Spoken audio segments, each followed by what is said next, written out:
لا حول ولا قوة إلا بالله العلي العظيم. أعوذ بالله السميع العليم من الشيطان اللعين الرجيم. بسم الله الرحمن الرحيم. الحمد لله الواحد الأحد الفرد الصمد الذي لم يلد ولم يولد ولم يكن له كفوا أحد، والصلاة والسلام والتحية والإكرام على البشير النذير السراج المنير الطهر الطاهر الدر الفاخر العلم الظاهر المنصور المؤيد الرسول المسدد سيدنا ونبينا بالقاسم محمد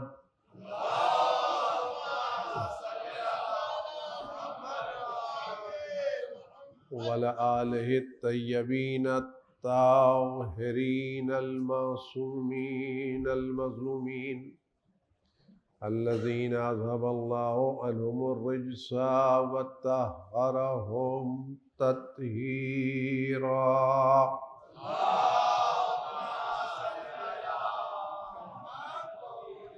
سيما على بقية الله في العالمين وخاتم أئمة المعصومين الكهف الحصين وغياث المستر المستكين ملجأ الهاربين وعصمة المعتصمين أرواحنا وأرواح العالمين لتراه بمقدمه فداه عجل الله تعالى فرجه الشريف واللعنة الدائمة الباقية على أعدائهم وقتلتهم وغاصب حقوقهم والشاكين فيهم والمنحرفين عنهم أجمعين. أما بعد فقد قال الله الحكيم في كتابه الكريم أعوذ بالله من الشيطان الرجيم بسم الله الرحمن الرحيم لا يحب الله الجهر بالسوء إلا من ظلم. صلوات محمد وآل محمد. خداوند رحمان الرحیم کریم و غفور و مہربان اکرم الاکرمین ارحم الراحمین کی بارگاہ میں پنجتن پاک و چاہدہ معصومین کے صدقے میں دست و دعا ہے کہ ہمارے امام وقت حضرت حجت ابن الحسن عسکری صلوات اللہ السلام علیہ کہ ظہور پر نور میں تاجیل فرمائے، ہر آفت و بلا سے ان کی حفاظت فرما، رنج و غم و علم کو ان کو وجود مقدس سے دور رکھے، اور ان کے صدقے میں یہ بلا ساری دنیا خاص اہل بیت کے چاہنے والوں سے دور رہے، اور جو لوگ خدا نخواستہ اس بلا میں گرفتار ہیں وہ پنجتن پاک خدا کو جلد شفاء کامل عاجل عنایت فرمائے۔ اور خداوند عالم نے جو چند دنوں کی سعادت عطا کی ہے کہ جناب صدیق طاہرہ صلی اللہ علیہ وسلم کے ذکر کی سعادت نصیب فرمائی ہے،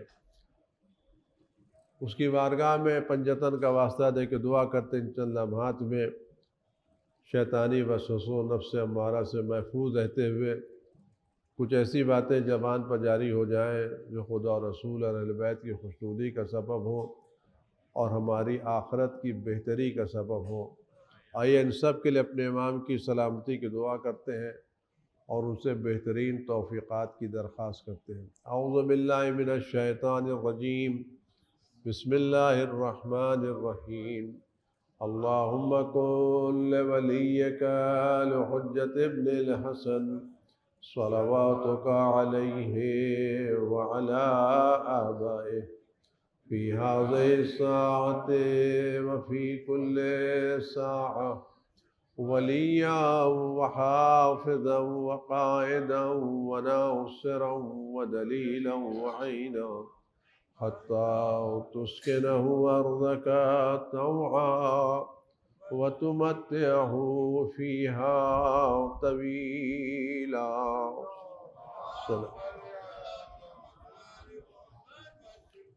عزیزان گرامی، آپ خدمت میں گزارش کی تھی کہ خداوند عالم یہ چاہتا ہے کہ اہل بیت کی مظلومیت بیان کی جائے، اور اہل بیت میں صدیقہ طاہرہ سلام اللہ کی مظلومیت وہ ہے کہ جس کو علی جیسا صابر بھی نہیں برداشت کر سکے، اور یہ فرمایا قل یا رسول اللہ ان صفیت کا صبری، اے اللہ کے رسول، آپ کی شہزادی اور آپ کی منتخب بہترین بیٹی کی جدائی سے میرا صبر کم ہو گیا ہے۔ جناب زہرا کے فضائل، جناب زہرا کے مناقب واقعاً اتنے زیادہ ہیں کہ انسان اس کو سوچ نہیں سکتا۔ میں نے کلاس میں عرض کیا تھا، جناب زہرا کو خداوند عالم نے جو علم عطا کیا ہے وہ کسی کے پاس نہیں ہے، اور یہ علم میں جناب زہرا وہ ہے جس کو معصوم کے علم کا ذریعہ قرار دیا گیا ہے۔ یہ بہت بڑی بات ہے۔ جب امام جعفر صادق علیہ الصلوۃ والسلام سے پوچھا گیا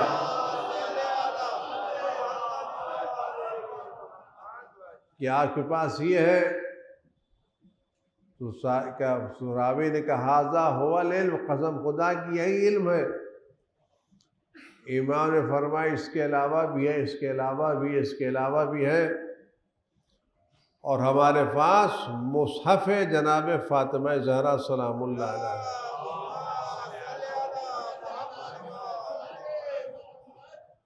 جناب زہرا سلام اللہ علیہ ان خواتین میں ہے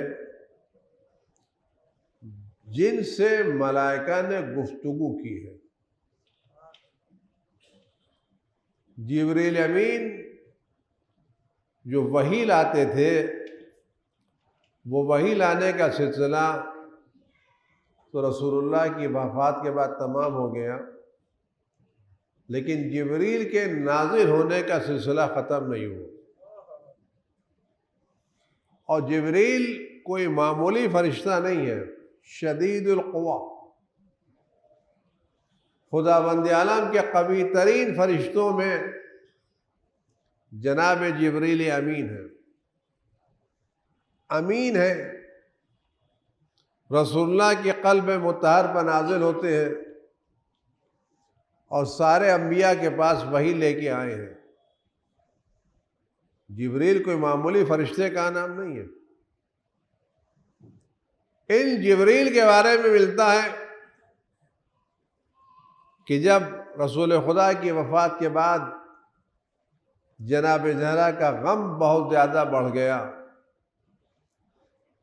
اور لوگوں نے تعزیت دینے کے بجائے طنز کیا، ستایا، اور جناب زہرا کو چین سے بیٹھنے نہیں دیا۔ یہ سب آپ غور کریں، یہ سب تاریخ کے واقعات ہیں کہ جناب زہرا پر کیا کیا ظلم ڈھایا گیا، اس پر آپ غور کریں۔ اور یہ ظلم کسی اوروں نے نہیں ڈھایا، کلمہ پڑھنے والوں نے، رسول کے ساتھ رہنے والوں نے، نماز اور روزہ ادا کرنے والوں نے۔ اس لیے کہ مدینے میں جو رسول اللہ کے بعد حکومت قائم ہوئی، یہ مشرکوں کی حکومت نہیں تھی، یہ کافروں کی حکومت نہیں تھی، یہ یہودیوں اور عیسائیوں کی حکومت نہیں تھی،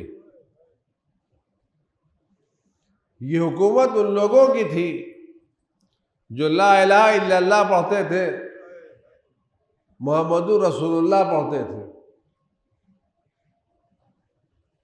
اور ایک بات آپ غور کریں، کتنا جناب زہرا کو ستایا گیا کہ جب بی بی روتی تھی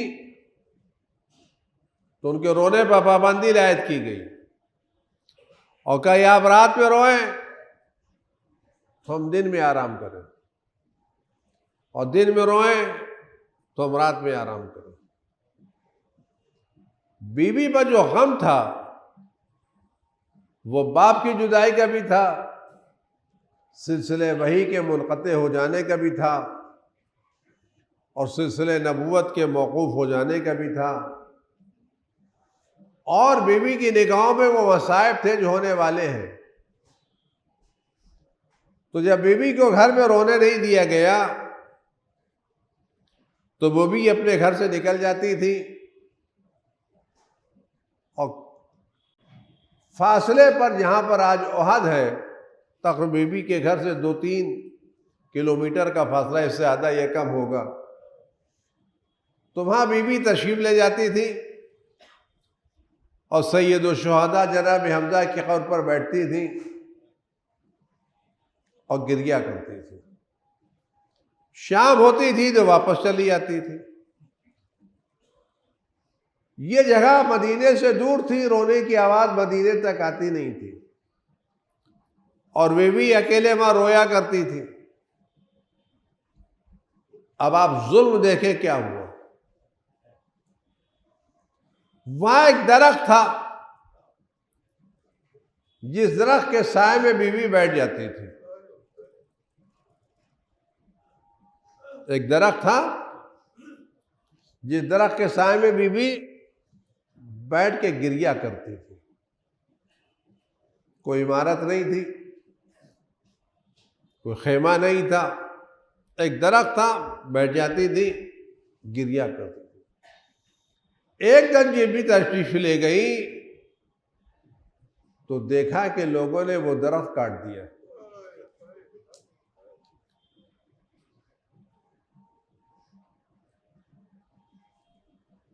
اب بیوی کے وہاں رہنے کا کوئی، جاتی تو دن بھر دھوپ میں رہتی۔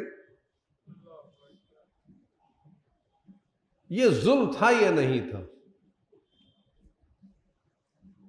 یہ جناب زہرا کو اذیت دینا تھا یا نہیں تھا؟ اب ہمیں یہی سے پتہ چلتا ہے، بیوی رو رہی تھی نا، کوئی احتجاج تو کر نہیں رہی تھی، کوئی جلوس تو نکال نہیں رہی تھی، خالی رو رہی تھی۔ لیکن پتہ چلتا ہے کہ جب بھی مظلوم روتا ہے تو ظالم کو بہت کھلتا ہے۔ لہذا جہاں جہاں رونے پر پابندی لگائی جائے، آپ سمجھ جائیے اس رونے سے کسی کا ظلم ظاہر ہو رہا ہے۔ اگر آج بھی ہمارے رونے پر پابندی لگ رہی ہے، یہ لوگوں کو ہمارا رونا پسند نہیں ہے، اس کا مطلب ہمارا آج بھی رونا کسی کے ظلم کو ظاہر کر رہا ہے۔ تو بیوی روتی تھی تو خداوند عالم نے بیوی کی تسلی کے لیے جناب جبریل امین کو بھیجا۔ جبریل امین بیوی پر نازل ہوتے تھے، اور قیامت تک کے جو واقعات ہیں وہ بیوی کو بیان کرتے تھے۔ صدیقہ طاہرہ وہ سارے واقعات سنتی تھی، اور جب گھر میں آتی تھی تو مولا کائنات کو بلاتی تھی، اور جو کچھ جبریل نے بیان کیا تھا وہ علی علیہ السلام سے بیان کرتی تھی، اور مولا ہر بہر ان واقعات کو لکھتے تھے۔ یہ لکھنے کے بعد ایک بڑی کتاب بن گئی، جس کتاب کو مصحف فاطمہ کہتے ہیں۔ قرآن کو بھی مصحف کہتے ہیں، اور جناب فاطمہ کی کتاب کو بھی مصحف کہتے ہیں۔ روایت میں اس مصحف فاطمہ میں قرآن کا ایک لفظ بھی نہیں ہے، لیکن قیامت تک آنے والے سارے واقعات اس کتاب جناب زہرا میں موجود ہیں۔ آپ غور کریں، خدا نے جبریل کے ذریعے جناب زہرا سے گفتگو کی ہے۔ اگر قرآن کریم میں قیامت تک کے واقعات موجود ہیں تو مصحف فاطمہ میں بھی قیامت تک کے واقعات موجود ہیں۔ یہ عظمت جناب فاطمہ زہرا سلام اللہ ہے،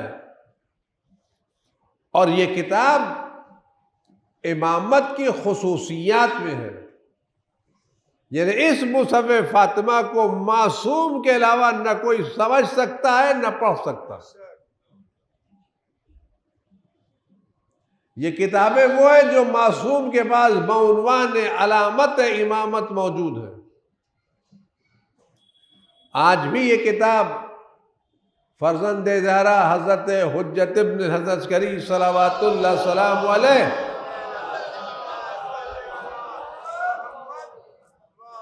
میں ایک جملہ آپ سے عرض کرتا چلوں، ہمارا رابطہ کتاب سے پرانا ہے، اور ہمارے کیا ساری چیزیں لکھی ہوئی ہیں۔ اگر کوئی چیز لکھی ہو تو محفوظ رہتی ہے، اور جو چیز یاد ہو اس میں کمی زیادتی کا امکان ہوتا ہے۔ اللہ نے ہمیں یہ توفیق دی ہے کہ ہمارے پاس دین کی ایک ایک چیز لکھی ہوئی موجود ہے، اور روز اول سے موجود ہے۔ اب میں بیوی کے تعلق سے ایک بات یہاں عرض کر کے جو درمیان میں آ گئی ہے وہ آپ خدمت میں عرض کرتا چلوں، اور اپنے ذہن میں اس کو محفوظ رکھیے، اور شکر ادا کیے کہ اللہ تعالیٰ نے آپ کو اتنا شرعی بنایا ہے۔ میں خالی سرسری میں اشارہ کروں گا، اور اس بات کو ذرا سن لیجئے تو شاید ایک مسئلہ بھی حل ہو جائے کہ ہمارے یہاں جب ہم لفظ مجتہد استعمال کرتے ہیں تو بعض لوگ ہمارے اس لفظ پر اعتراض کرتے ہیں، کہتے ہیں یہ لفظ اجتہاد دوسری جگہ سے آیا ہے، اسلام میں اجتہاد نہیں ہے۔ لیکن میں آپ سے ایک بنیادی بات عرض کروں، اگر آپ کے کانوں تک یہ بات پہنچ جائے، اللہ توفیق دے، اور بیوی کے صدقے میں ایک بات پہنچ جائے تو ایک بہت بڑا مسئلہ آپ کے لیے حل ہو جائے گا انشاءاللہ۔ ایک زندہ صلوات بھیجیے محمد آل محمد۔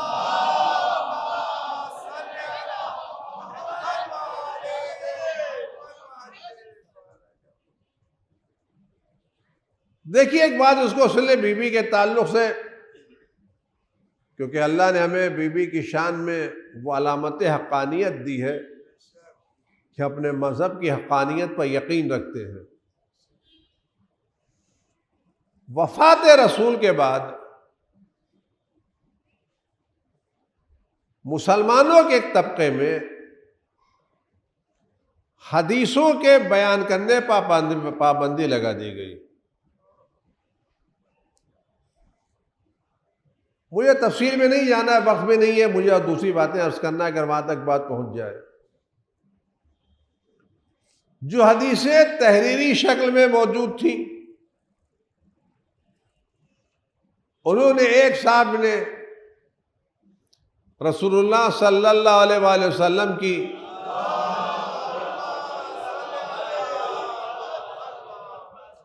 پانچ سو حدیثیں جمع کی تھی قال رسول اللہ کے طور کے اوپر۔ آدمی جب کوئی چیز لکھتا ہے نا تو لکھتا چلا جاتا ہے، لیکن جب بعد میں غور کرتا ہے اس میں جو باتیں لکھی ہوئی ہیں اگر وہ پبلک میں آ گئی تو میرے خلاف ہوگی. جو چیزیں لکھی ہیں، میں نے کوئی بیان دیا ہے، میں نے کوئی تحریر دی ہے، اور میری ہی تحریر اگر یہ تحریر باہر آ گئی تو میرے خلاف استعمال ہوگی. اب حدیث پیغمبر ہے، جلائی تو جا نہیں سکتی، باقی بھی نہیں رکھا جا سکتا. تو اب یہاں پر ایک راستہ نکالا گیا کہ جن صاحب نے یہ حدیثیں لکھی تھی وہ اپنی بیٹی کے گھر آتے ہیں اور رات وہاں گزارتے ہیں، اور یہ رات تاریخ کے اعتبار سے بہت تڑپ تڑپ کے گزاری. اور جب صبح ہوئی تو پوچھا کیوں آپ تڑپ رہے تھے؟ کہا میں نے اللہ کے رسول کی 500 حدیثیں جمع کی ہیں اور اب مجھے شک ہو رہا ہے کہ رسول اللہ نے کوئی باتیں کہی ہوں میں نے نہ لکھی ہوں، اور جو نہ کہی ہوں وہ لکھ دی ہوں، تو میں رسول اللہ کا غلط باتوں کو منسوب کرنے کا ذمہ دار قرار پاؤں گا. تو انہوں نے ساری حدیثیں لے کے جلا دی. اب آپ سچ بتائیں ان حدیثوں میں کتنا اللہ کا نام رہا ہوگا، کتنا رسول اللہ کا نام رہا ہوگا؟ اگر ہر حدیث سے پہلے یہ رہا قال رسول اللہ تو ایک اللہ کا نام تو تھا نا بھائی. طریقہ کیا تھا؟ اگر ہمیں شک ہے یہ بات صحیح نہیں کہ تو جو ہمارے ساتھ اس مجلس میں موجود اس سے پوچھ لیتے بھیا میں نے یہ لکھا ہے تم نے اس کے خلاف تو نہیں سنا ہے، تو وہ جلا دی گئی. اب اس کے بعد جب اور دوسرا دور آیا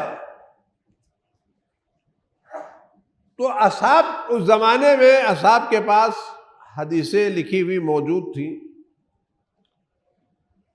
اور مختلف چیزیں تھیں، تو گورنمنٹ نے ان ساری کتابوں کو جمع کرا لیا اور یہ کہہ کے جمع کر لیا کہ حدیثوں میں اختلاف ہے، ہم ان کو جمع کر کے منظم کریں گے، مرتب کریں گے، ایک شکل دیں گے، مقدمات بنائیں گے، فہرست بنائیں گے، ایک کام کریں گے. لوگوں نے یہ سوچ کر کے یہ ہماری حدیثیں پیغمبر حدیثیں جہاں جمع ہو جائیں گی، منظم ہو جائیں گی، مرتب ہو جائیں گی، ساری کتابیں لا کر کے جمع کر دی گئی. اور 1 مہینے تک سرکاری کارخانے میں خزانے میں حدیثیں جمع رہی. 1 مہینے تک لوگوں سے مشورے ہوتے رہے ان حدیثوں کے لیے کیا کیا جائے، کوئی کمیٹی بنائی جائے، افراد بنائے جائیں، ان سے پوچھا جائے، ان سے پوچھا جائے. تو 1 مہینے کے بعد یہ اعلان ہوا کہ میں 1 مہینے تک بہت پریشان تھا، کوئی فیصلہ نہیں کر پا رہا تھا، اللہ سے بڑی میں نے دعائیں کی، منتیں مانی، مناجاتیں کی. الحمدللہ اللہ نے آج میرے دل کو کشادہ کر دیا اور میرے لیے فیصلے کے راستے ہموار کر دیے، اور آج میرا دل مطمئن ہو گیا. اللہ نے مجھے فیصلے کی طاقت دی، اور وہ طاقت کیا تھی کہ وہ ساری حدیث کی 250 کتابیں جلا دی گئی.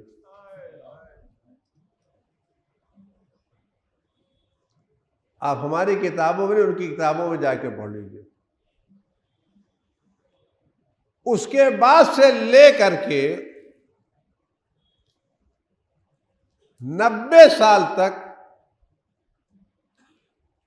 ان کے حدیثوں کے لکھنے کی کوئی تاریخ نہیں ملتی. حدیثوں کے لکھنے کا دور جو شروع ہوا وہ بنی امیہ کے خلیفہ ابو عمر ابن عبدالعزیز کے زمانے سے.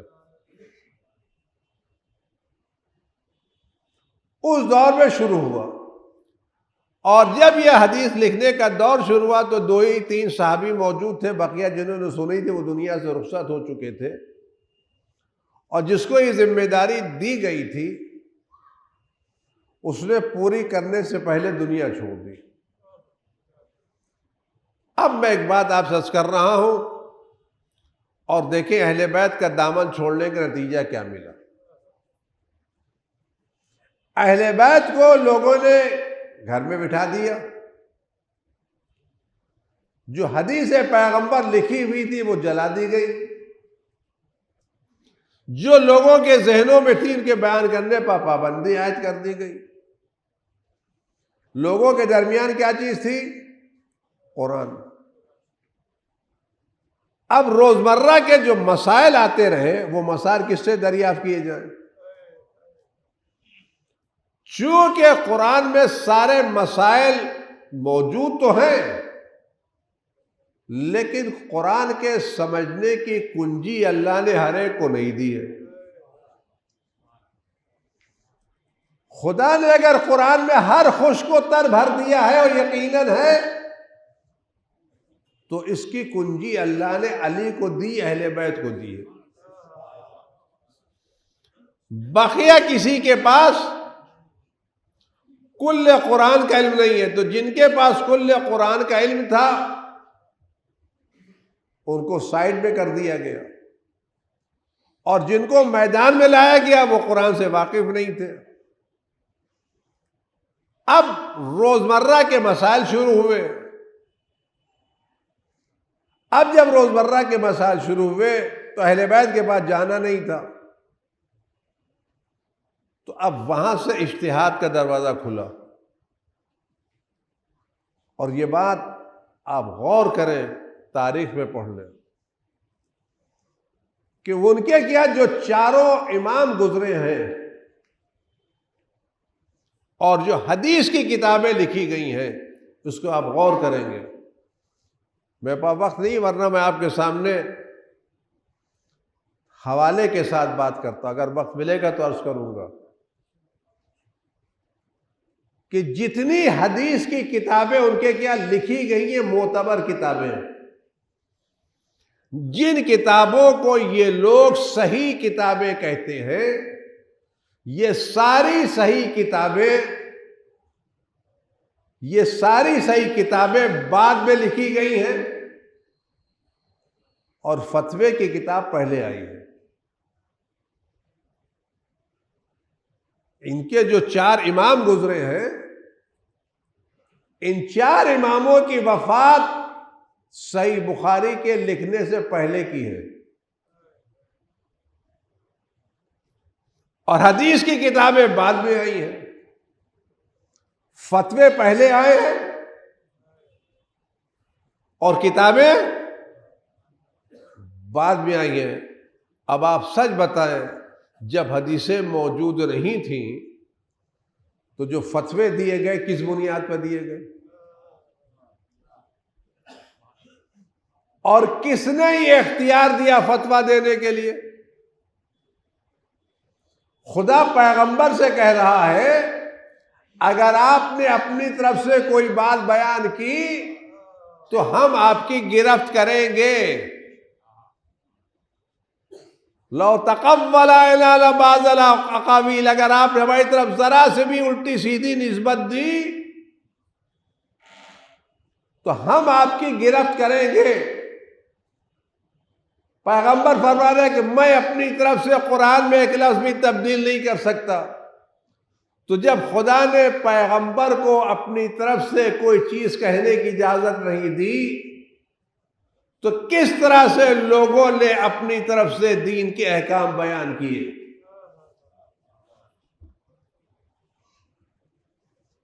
کتابیں حدیث کی بعد میں آئی ہیں، فتوے کی کتابیں پہلے ہیں۔ ہمارے کیا مسئلہ مختلف ہے؟ ہمارے کیا روز اول سے لکھنے کی بات ہے؟ مولا کائنات حضرت علی ابن ابی طالب علیہ السلام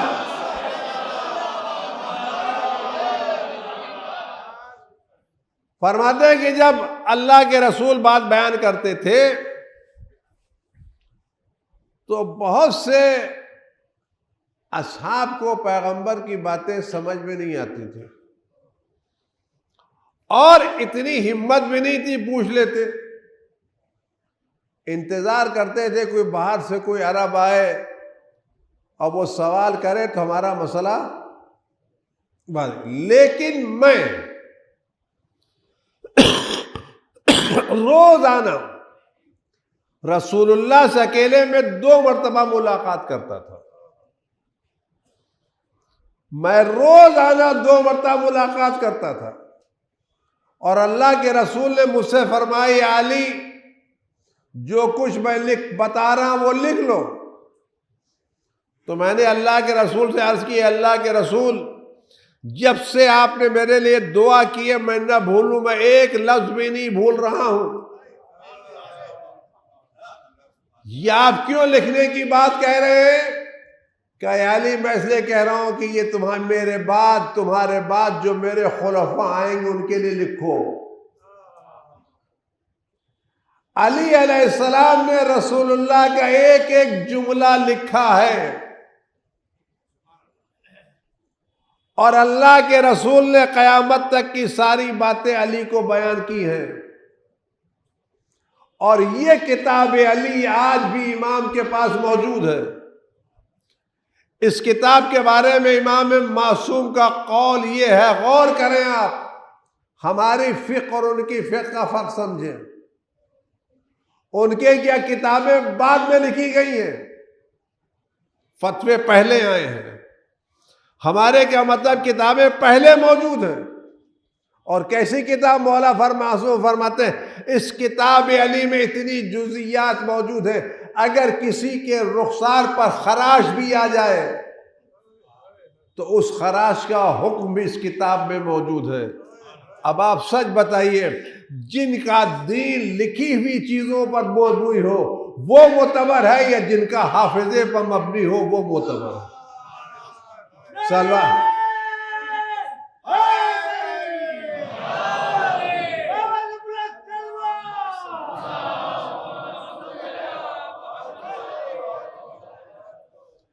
ہمارے کے ہاں ایک ایک چیز معصوم سے منبوذ ہے، آپ پڑھ لیں ان کے کیا۔ ہمارے کیا لکھنے کا سلسلہ 100 برس کے بعد نہیں شروع ہوا، ہمارے کیا لکھنے کا سلسلہ رسول کے زمانے سے شروع ہو گیا، اور اللہ کے رسول نے ایک ایک بات علی کو بتا دی تھی،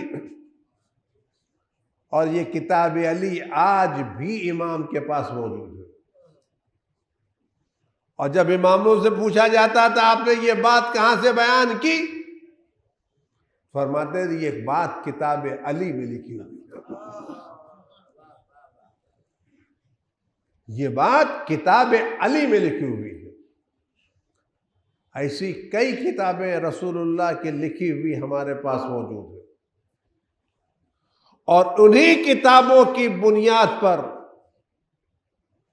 جو معصومین نے روایت، آپ غور کریں، اللہ نے پورا دین رسول پر نازل کیا، رسول نے وہ پورا دین علی علیہ السلام کو لایا، علی علیہ السلام نے وہ پورا دین اپنی کتاب میں لکھا، اور یہ کتابیں اماموں تک آئیں۔ ہمارے اماموں نے ان کتابوں کی بنیاد پر حدیثیں بیان کی، اور جب بھی معصوم سے پوچھا جائے حدیث کس کی ہے، کہتے تھے مجھ سے میرے والد نے، ان سے ان کے والد نے، ان کے والد نے، رسول اللہ سے، جبریل نے اللہ سے بیان کی۔ ہمارے کیا ہر روایت کا سلسلہ خدا تک پہنچتا ہے۔ ہمارے معصوم یہ نہیں کہتے میں کہہ رہا ہوں، اسے آپ غور کریں، اس کے بہترین نمونہ حدیث ہے امام علی بن موسیٰ رضا علیہ السلام کی،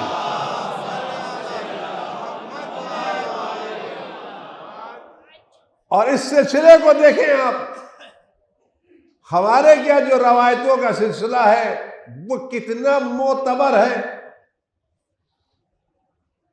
امام فرماتے جب امام نیشاپور تشریف لے جا رہے تھے اور وہاں سے امام کا سفر آگے ہو رہا تھا، اور نیشاپور کے لوگوں نے امام کی سواری کو پکڑ کے کہا مولا ہم آپ کو جانے نہیں دیں تو آپ کو حدیث نہ بیان کریں۔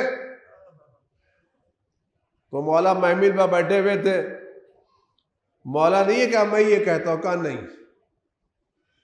محمل کا پردہ اٹھایا، کہا مجھ سے میرے والد موسیٰ بن جعفر نے، ان سے ان کے والد جعفر ابن محمد نے، ان سے ان کے والد محمد باقر نے، ان سے ان کے والد علی ابن الحسین نے، علی ابن الحسین نے اپنے والد امام حسین سے، امام حسین نے اپنے بھائی حسن سے، حسن نے اپنے والد علی ابن ابی طالب سے، علی ابن ابی طالب نے رسول اللہ سے، رسول اللہ نے جبریل سے، جبریل نے لوح سے، لوح نے قلم سے، قلم نے کہا اللہ نے مجھ پر لکھا ہے کہ کلمۃ لا الہ الا اللہ حسنی،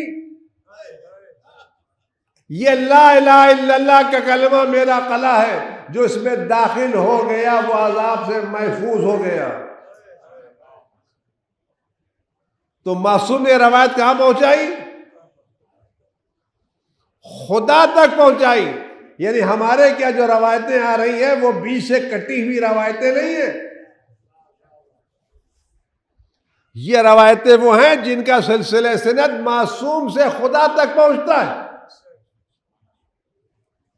اور امام معصوم نے یہ روایت جب بیان کی کہ خدا فرماتا ہے کلمہ لا الہ الا اللہ میرا قلعہ ہے، جو اس قلعے میں داخل ہو گیا وہ میرے عذاب سے محفوظ ہو گیا، تو جلدی جلدی چھوٹی چھوٹی سمجھ رکھنے والے یہ خوش ہونے لگے کہ عذاب الہی سے بچنے کے لیے بالتوحید کافی ہے۔ جلدی جلدی فیصلہ کر لیا۔ امام نے فرمایا کہ اللہ فرماتا ہے کہ لا الہ الا اللہ میرا قلعہ ہے، اور جو میرے قلعے میں داخل ہو گیا وہ عذاب سے محفوظ ہو گیا۔ یعنی جس نے اللہ کی وحدانیت کا اقرار کر لیا وہ عذاب سے سب نے سوچا کہ ہم لا الہ الا اللہ کریں جنت میں چلے جائیں گے۔ جب لوگوں کے ذہن میں یہ غلط خیالات آنے لگے تو معصوم زبان کا محتاج نہیں ہوتا، معصوم زبان سے پہلے ذہنوں کو پڑھتے ہیں کہ حدیث کو سننے کے بعد لوگ سوچنے کیا لگے۔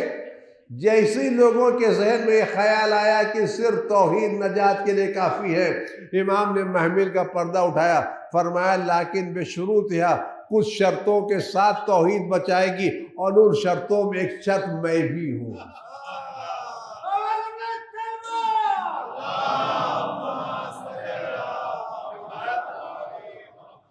یعنی توحید بغیر ولایت کے نجات کا سبب نہیں ہے۔ انہی لوگوں کو توحید نجات دے گی جنہوں نے توحید اہل بیت سے لی ہے۔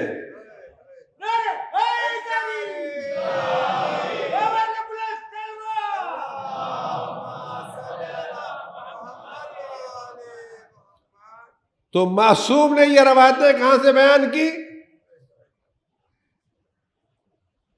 ان کتابوں سے جو رسول اللہ سے میراث میں ملی تھی۔ اور معصوم کے اصحاب نے کس سے بیان کی؟ معصوم سے۔ آج ہمارے کیا جتنی بھی روایتیں ہیں وہ روایتیں معصوم تک پہنچتی ہیں۔ اور یہ بات اپنے ذہن میں آپ بٹھا لیجئے، کوئی بھی مجتہد ایک فتویٰ بھی اپنی طرف سے نہیں دیتا۔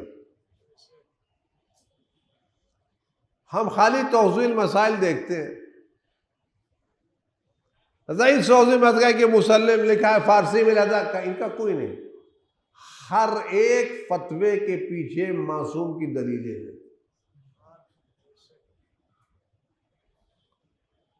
اگر آپ کا علم ہو، فرصت ہو، اس میدان کے آدمی ہو تو توضیح المسائل نہ دیکھیں، مراجع کی وہ کتابیں دیکھیں جنہوں نے اس مسئلے پر دلیلیں پیش کی ہیں۔ صرف مرحوم آیت اللہ خوئی کی کتابیں 50 جلدیں ہیں، جس کا خلاصہ ہے توضیح المسائل۔ لہذا ہر فتوے کے پیچھے معصوم کی روایتیں ہیں۔ اب آپ غور کریں تو ہمارے فتوے کی، ہمارے عمل کی بنیاد کیا ہے؟ مراجع کا فتویٰ۔ مراجع کے فتوے کی بنیاد کیا ہے؟ حدیث۔ حدیث کا سلسلہ کس سے ملتا ہے؟ رسول اللہ سے۔ رسول اللہ کی بات کہاں تک پہنچتی ہے؟ اللہ تک۔ تو ہمارے ہر مسئلے میں اللہ کی رائے موجود ہے۔ اب ان سے پوچھئے کہ جن کے کیا کتابیں بعد میں لکھی گئی، فتوے پہلے لکھے گئی، آئے تو کہاں سے آئے؟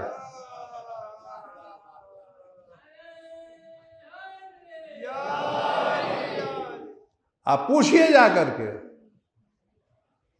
یہ بقیہ 4 امام پہلے پیدا ہوئے یا بخاری پہلے لکھی گئی؟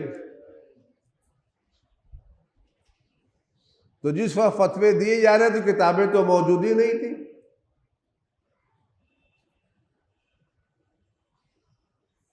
اب آپ سمجھے اہل بیت کو چھوڑنے کا نتیجہ کیا نکلا؟ اور شاید ایک بات بحث کروں، چونکہ یہ کتابیں، یہ فتوے حدیثوں کی کتابوں سے پہلے کے تھے، شاید اسی لیے باب اجتہاد بند کر دیا گیا۔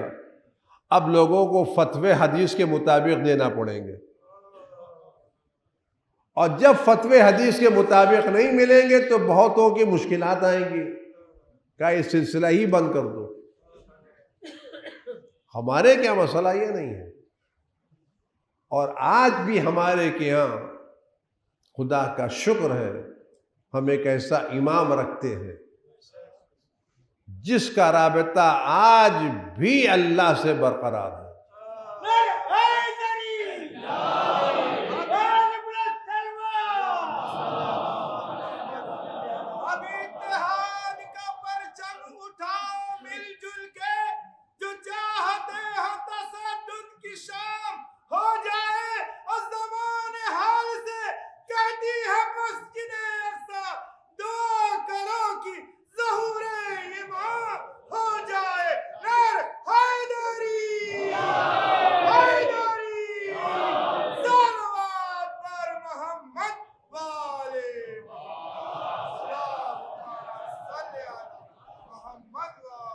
اور ہمارے کیا کا مسئلہ یہ ہے،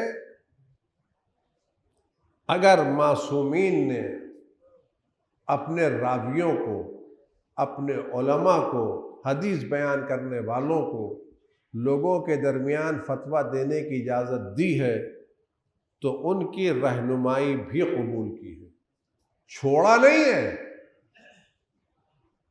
یہ واقعہ آپ کے سامنے مشہور ہوگا۔ ایک آدمی آیا اور اس نے مسئلہ پوچھا کہ ایک عورت کا انتقال ہو گیا ہے اور اس کے پیٹ میں بچہ ہے، تو اس کو کیا کیا جائے؟ تو کہا کہ دفن کر دیا جائے، کہ ہمارے یہاں میت کو اذیت نہیں دی جا سکتی۔ کچھ دنوں کے بعد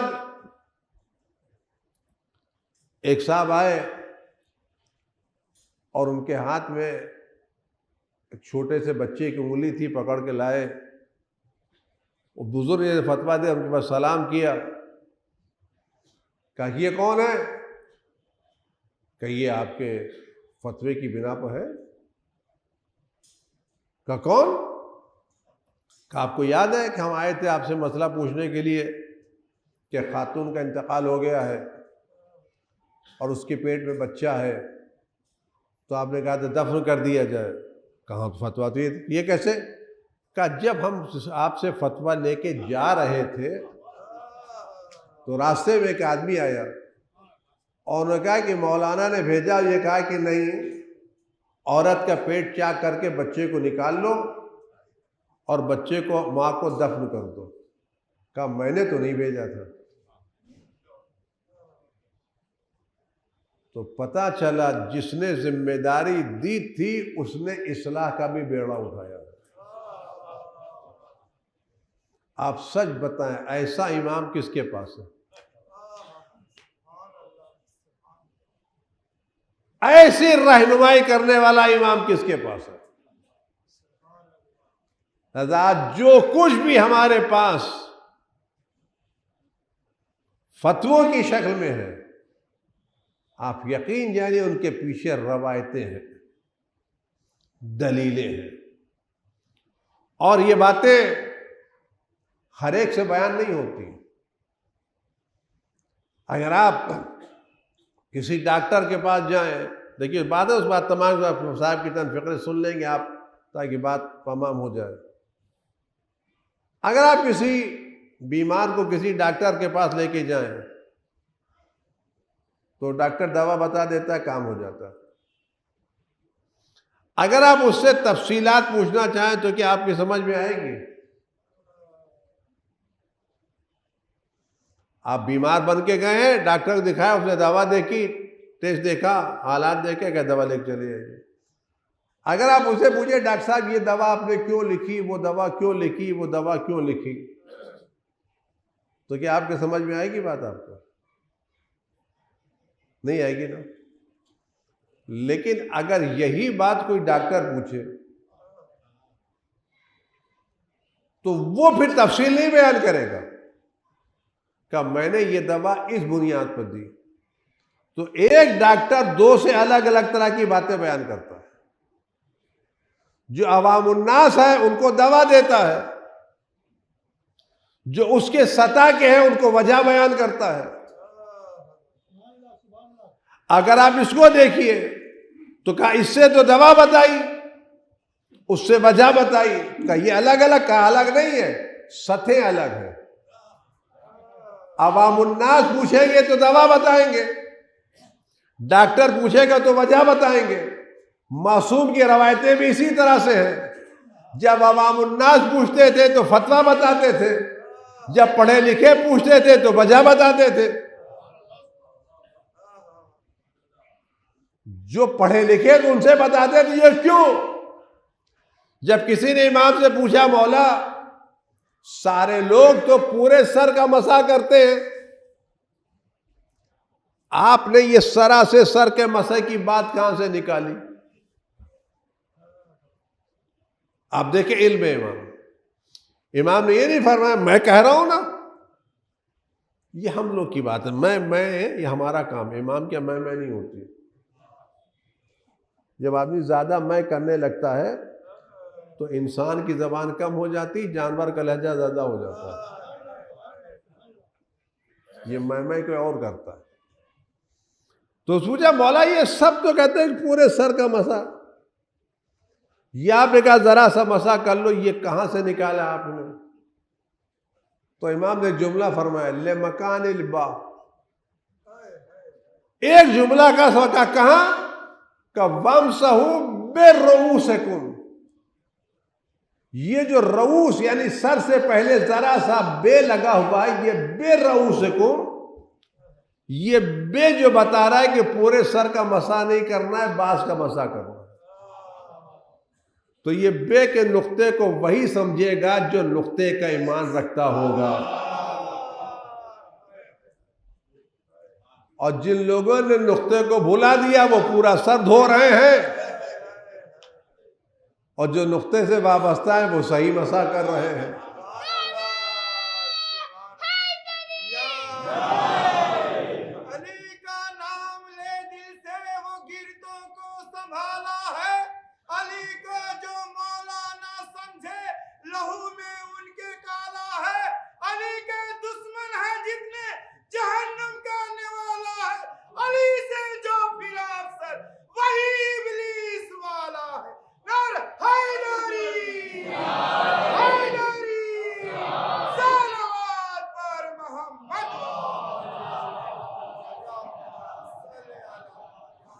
اگر یہ جملہ معصوم ہم سے کہتے ہیں لمکان البات، ہم زندگی بھر نہ سمجھ پاتے، لیکن جس میں صلاحیت تھی ایک جملہ کہہ کے آخر تک پہنچا دیا۔ تو معصومین کے مخاطب ایک طرح کے تو نہیں ہے نا. تو جب معصومین کے مخاطب ایک طرح کے نہیں ہیں تو جس طرح سے ڈاکٹر سب مریضوں کو دوائیں ایک جگہ نہیں دیتا، وہ صرف مریضوں کو نہیں دیکھتا، مزاج بھی دیکھتا ہے. اب کسی کے پاس شوگر ہے تو دوا دوسری دے گا، دونوں کے پاس بخار ہے، دونوں کو تکلیف کھانسی آ رہی ہے، لیکن اگر وہ دونوں کو ایک جیسی دوا دے دے، شوگر والے کو بھی بغیر شوگر والے کو، تو کھانسی تو ٹھیک ہو جائے گی، دوسرا مرض بڑھ جائے گا. اب اگر آپ کے ساتھ مریض تو ایک جیسے ہیں، ان کو آپ نے یہ دوا دی، ان کو آپ نے یہ دوا دی، یہ دواؤں میں ڈفرنس کیسے ہے؟ تو یہ اختلاف کی بات وہی کریں گے جو مزاج طب سے واقف نہیں ہے. جو مزاج طب سے واقف ہے وہ کہے گا ڈاکٹر نے مختلف دوا دی ہے تو مریض بھی مختلف ہوگا. تو اگر معصوم کی روایتوں میں کبھی فرق بنتا ہے تو یہ فرق ہماری بنا پر نہیں ہے، سوالات کی بنا پر ہے. اس کو وہ جانتے ہیں جو روایتوں میں گہری نظر رکھتے ہیں. آج خدا کا شکر ہے کہ ہمارے پاس وہ سسٹم ہے کہ ہمارا سلسلہ مراجع سے ہوتا ہوا، معصوم سے ہوتا ہوا خدا رسول تک پہنچ رہا ہے. بس دعا یہ ہے کہ اس سلسلے سے ہم وابستہ رہیں، اس سلسلے سے ہم جدا نہ ہوں. آپ یقین جانیے میں جملہ کہہ رہا ہوں، آپ کے گھروں میں روشنی اسی وقت آتی رہے گی جب تک آپ کے گھر کا کنیکشن مرکز سے بنا ہوا ہے. چاہے کتنا ہی کمزور کیوں نہ، اگر کنیکشن لگا ہے تو گھر میں روشنی آئے گی، اور اگر یہ بیچ سے کٹ جائے گا تو گھر میں اندھیرا رہے گا. بد دعا کیجئے کہ اہل بیت جو نورانی ہے، یہ نورانی رابطہ مراجع کے ذریعے سے ہمارا برقرار رہے تاکہ ہماری ایمانی زندگی میں ہمیشہ اجالا رہے. اگر یہ سلسلہ ذرا سا بھی کٹ گیا تو آپ یقین جانیے اندھیرا ہو جائے گا. بس جملہ عرض کر کے بات تمام کر رہا ہوں. یہ پنکھا چل رہا ہے، اگر اس کا کنیکشن ختم ہو جائے تو فوراً بند نہیں ہوتا، بند ہونے میں دیر لگتی ہے.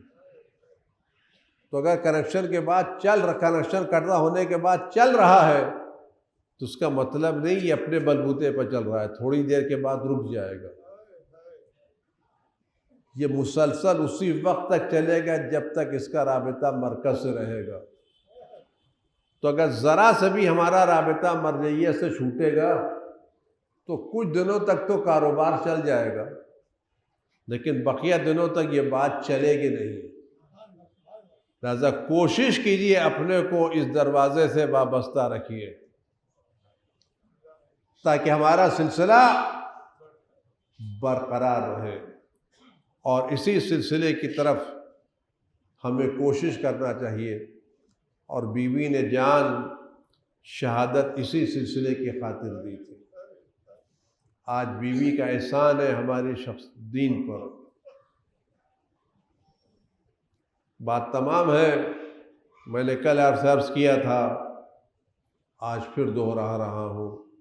آپ کی آنکھوں میں آنسو آ جائیں تو ایک دعا کیجیے گا کہ اس عزائے فاطمی کی ایک مجلس زندگی میں زہرا کے لال کی زبانی سننے کو مل جائے. کیونکہ ہم جو بھی مصائب پڑھیں گے وہ سنے ہوئے پڑھیں گے، زہرا کا لال جو مصائب پڑھے گا وہ دیکھ دیکھ کے پڑھے گا.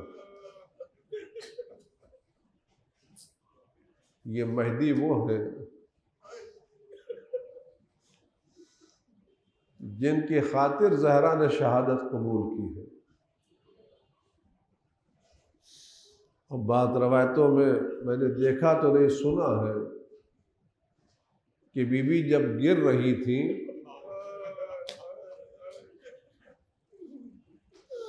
تو آواز دے دی مہدی کہاں ہو مجھے بچا لو.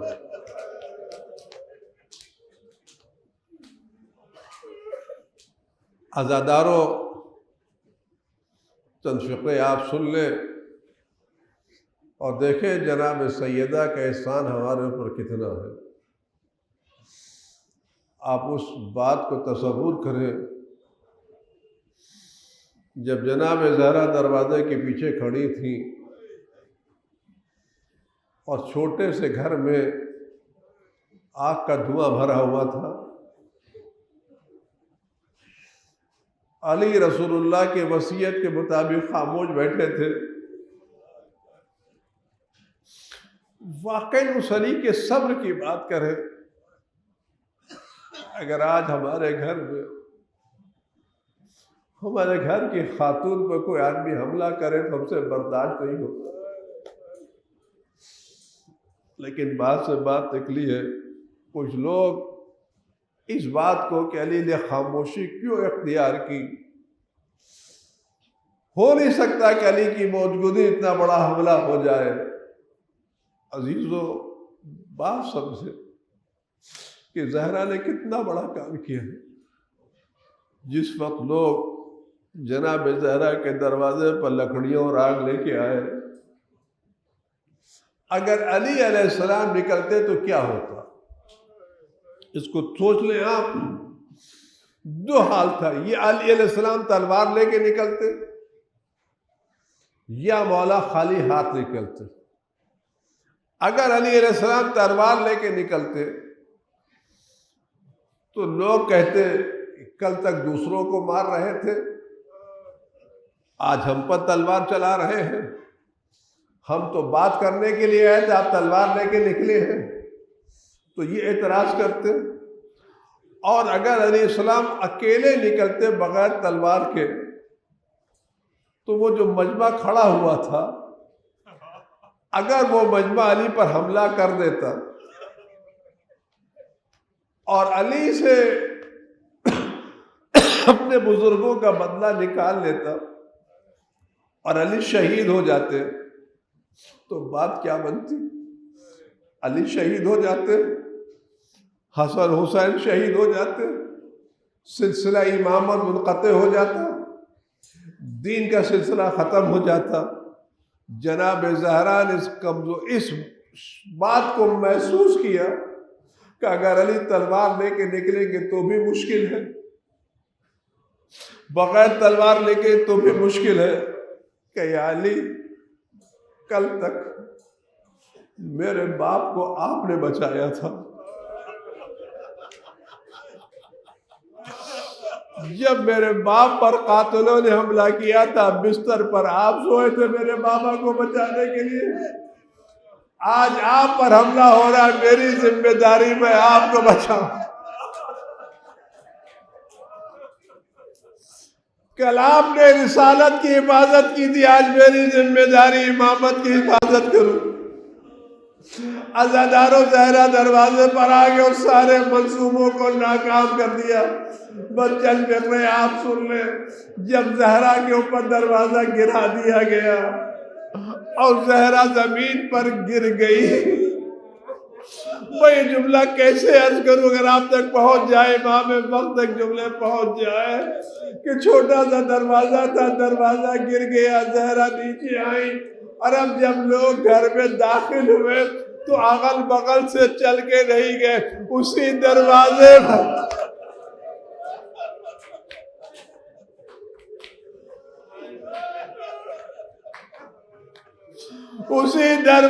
پر چل کے گئے جس کے نیچے زہرا گری ہوئی تھی. عزاداروں بعض روایتوں میں ایسا جملہ ملتا ہے کہ دروازے سے زہرا کا بازو باہر نکلا ہوا تھا. ایک شقیر نے اس دروازے بازو پر اپنی تلوار سے وار کیا، بازو میں ورم آ گیا، پسلیاں ٹوٹ گئی. یہ لعین گھر میں داخل ہوئے، علی کو گھسیٹ کے لے جا رہے تھے.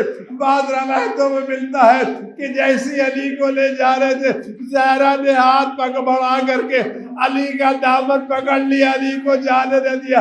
کسی نے ایسا زہرا کے ہاتھ پر وار کیا کہ زہرا کے ہاتھ سے دامن چھوٹا، لوگ علی کو گھر سے باہر لے کے گئے، عزاداروں جب لے کے چلے گئے تو بس چند جملے سن لے، چھوٹے چھوٹے بچے آگے بڑھے، ننھے ننھے ہاتھوں سے دروازے کو اٹھایا، ماں کو باہر نکالا۔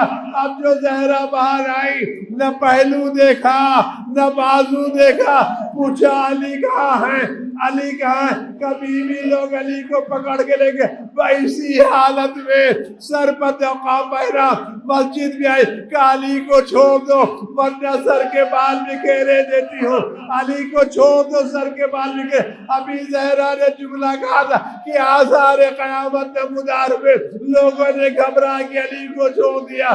زہرا علی کو لے کے ہاتھ جوڑ کر کہ بیوی یہ مدینہ ہے، آپ امام وقت کو ظالموں سے بچا کے لے آئی، وہ کربلا ہوگی، جب زینب واپس آئے گی تو کانوں میں آواز آ رہی ہوگی الا قتل الحسین بکربلا الا ذبح الحسین۔ الہی بحق الزہراء و ابیہا و بعلہا و بنیہا والسر المستودع فی ان تصلی علی فاطمة و ابیہا و بعلہا و بنیہا والسر المستودع فیہا بعدد ما احاط بھی علمک۔ پروردگار امام اس کے ظہور میں تعجیل فرما، ہر آفت و بلا سے معاویہ امام کی حفاظت فرما، ہر طرح کے رنج و غم و الم کو وجود مقدس سے دور فرما۔ پروردگار ہمیں آخر وقت تک اہل بیت کے دامن سے وابستہ رہنے کی توفیقات عنایت فرما۔ دنیا میں جناب زہرا کی زیارت اور جناب زہرا کی شفاعت نصیب فرما۔ جن لوگوں نے جناب زہرا سلام اللہ پر ظلم ڈھایا، پروردگار کو دنیا اور آخرت میں بدترین عذاب میں گرفتار فرما۔ پروردگار ہمارے دلوں کے ظالموں کی محبت سے پاک و صاف فرما۔ قلب مقدس امام زمان کو سب سے راضی و خوشنود فرما۔ وعجل اللہم فی فرج مولانا